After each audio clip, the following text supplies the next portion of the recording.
UFC 314 is one of the most stacked cards we've seen in a while. Land. It only has one title fight. That's rare these days.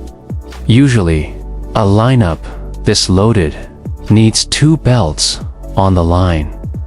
But this one, it's headlined by just one championship. Alexander Volkanovski versus Diego Lopes for the vacant featherweight title. An amazing fight, no doubt, but it's lost a bit of weight since Ilia Topuria vacated the belt and moved up.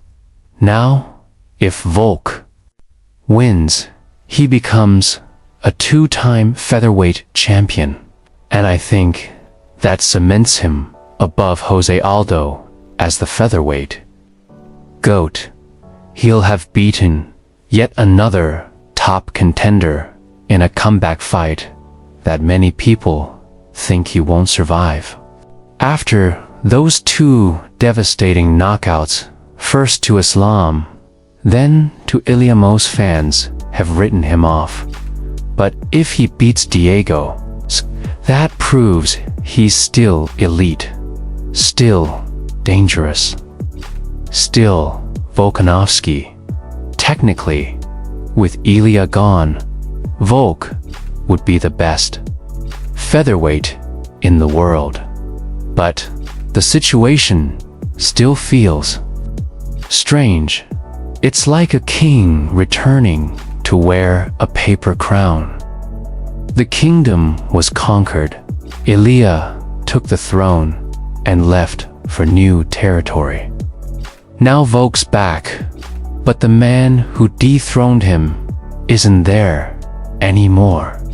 Now, if Diego Lopes wins, it changes the narrative completely. It shows Ilya left unfinished business behind. It means the featherweight division still has life in that. Diego, the man Ilya knocked out, has returned to finish the job. That's compelling. That creates rivalry, a future, a reason for Ilya to maybe come back down and defend his legacy. But if Volk wins the belt again, that might be the end of the road. No real challengers, no rivalry, no unfinished storylines, just a legend reclaiming what he once had. Volk says he wants to be active again. If he beats Diego, he's already talking about defending the belt 3 months later against Movsar Evlo. That's classic Volkanovski, hungry, unshaken. And for the division and the UFC, an active champion like that is huge. But the problem is perception. A lot of fans won't see him as the best featherweight. They'll always think Ilya's the true king, even if he's no longer in the division. So, this fight, it's about more than gold.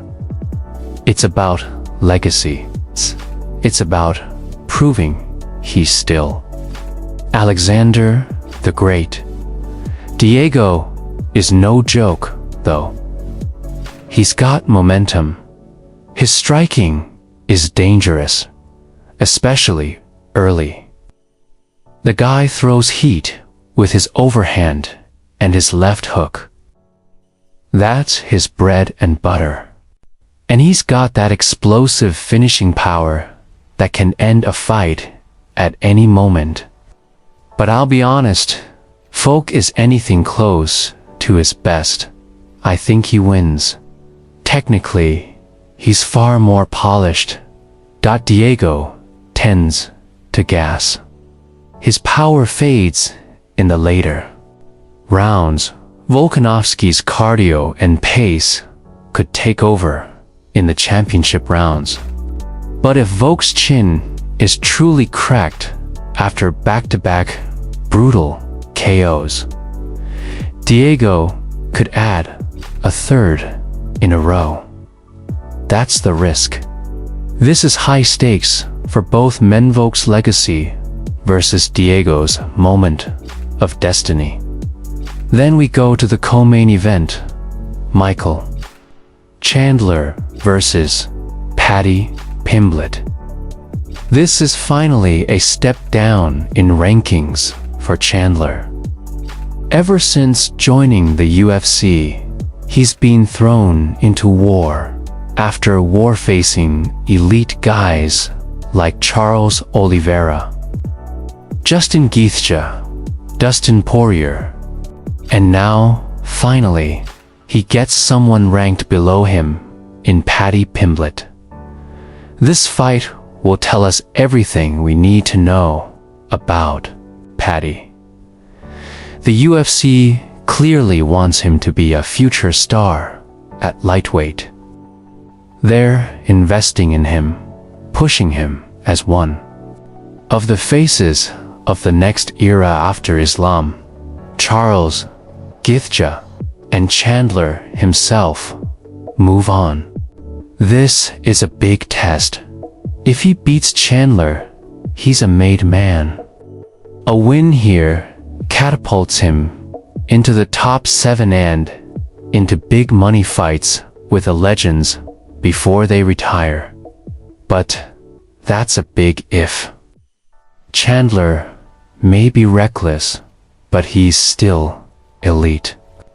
If he fights smart, like he did against Dan Hooker or Benson Henderson, he should bulldoze Paddy.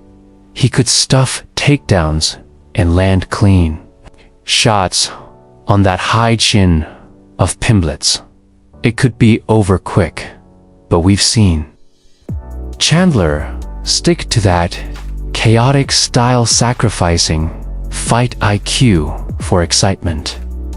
If he brawls, Paddy has a real chance. He's got decent power, tricky scrambling, and Chandler's chin isn't what it used to be. This one's going to be wild. Then we've got Jair Rodriguez versus Patricio Pitbull Freer. The Bellator GOAT finally steps into the UFC. This is a huge deal. Pitbull has been calling for this opportunity for years. Now he gets a tough welcome. YAIR is one of the worst possible matchups for him stylistically. He's long, fast, throws kicks at all angles, is short for featherweight, and he's not in his prime anymore. This feels like the UFC trying to prove a point that their fighters are on a different level. But if Pitbull pulls it off, if he can close the distance, land the big shot, maybe even drag Yair into a dogfight, could be a historic debut. And if he wins, the UFC has some real matchmaking options. Pitbull would be in the top 5 immediately. And then there's Jeff Neal versus Carlos Prates. This might be the most explosive fight on the entire card. Fastest hands versus most powerful hands. Jeff is quicker. Carlos hits harder. Both are capable of finishing this fight in one exchange. Carlos has those vicious body shots, knees, and power punches. Jeff has blitzing combos and says he's done with being cautious. He's coming to finish. This one could steal the show. Next is Nikita Krylov versus Dominic Reyes. If both of these guys show up at their best, This is a sleeper fight of the night.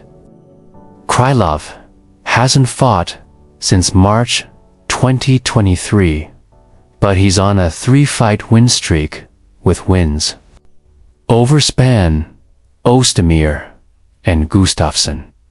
Reyes, on the other hand, might be making his comeback after some brutal knockouts. If Reyes is back to form, footwork sharp, left hand locked in, he should win. He has solid takedown defense and can catch Krylov on the outside, but it's a huge if.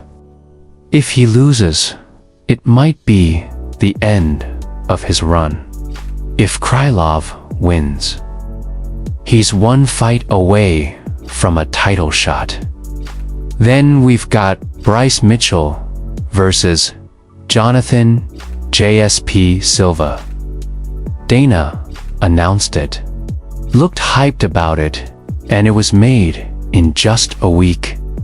Feels like the UFC is hoping Silva knocks Bryce out. Bryce has the best wrestling Silva's ever faced, but is Silva's takedown defense ready? Charles Jourdain took him down 3 times and he's not known for wrestling. If Bryce can control the fight on the ground, he could grind out a win.